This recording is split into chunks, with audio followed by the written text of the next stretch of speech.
باللہ من الشیطان الرجیم بسم اللہ الرحمن الرحیم وهو القاہر فوق عباده ويرسل عليكم حفظه حتى إذا جاء أحدكم الموت توفته رسلنا وهم لا يصدقون ثم ردوا إلى الله مولاهم الحق ألا له الحكم وهو أسرع الحاسبين صدق اللہ العظیم۔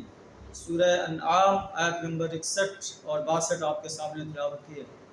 اس آیت میں اور اس پورے رکوع میں اللہ تعالیٰ پھر اپنی وحدانیت کو بیان فرما رہا ہے کہ سب کچھ اللہ کے اختیار میں۔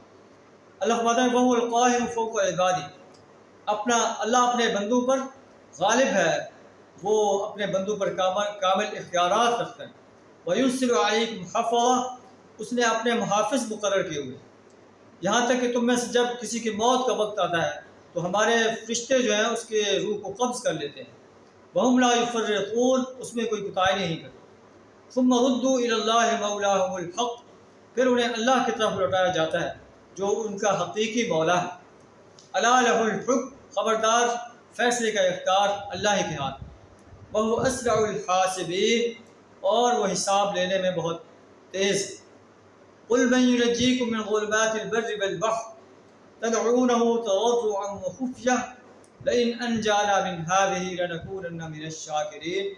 اے نبی صلی اللہ علیہ وسلم، آپ ان سے پوچھئے جب تم خشکی اور سمندر کے اندھیرے میں چل رہے ہوتے ہو اور سمندر کی لہریں تمہیں اپنی لپیٹ میں لے لیتی ہیں تو اس وقت تم اللہ سے دعا کرتے ہو کہ اللہ ہمیں اس مصیبت سے، اس پریشانی سے نجات دے دے۔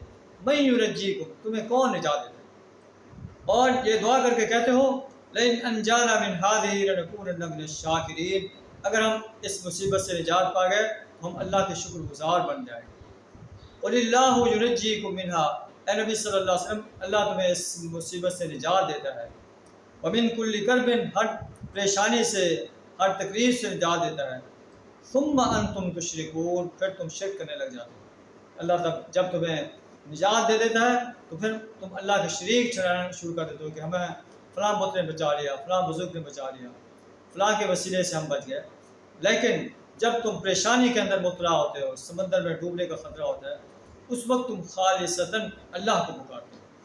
تو قل هو القادر على ان يبعث عليكم عذابا من فوقكم او من تحت ارجلكم، جب تم نجات پا کر اللہ کے ساتھ شرک کرتے ہو تو اللہ تمہیں اس بات پر بھی قادر ہے کہ اس کے بعد بھی تمہیں تمہارے اوپر سے عذاب برسا دے، تمہارے پاؤں کے نیچے سے جو ہے زمین جو ہے وہ ہلنا شروع ہو جائے، زلزلہ آ جائے، یا تمہیں آپس میں ٹکڑے کر کے تمہیں اس دنیا سے نیست و نابود کر دے، اس کا تم کیا بگاڑ سکتے؟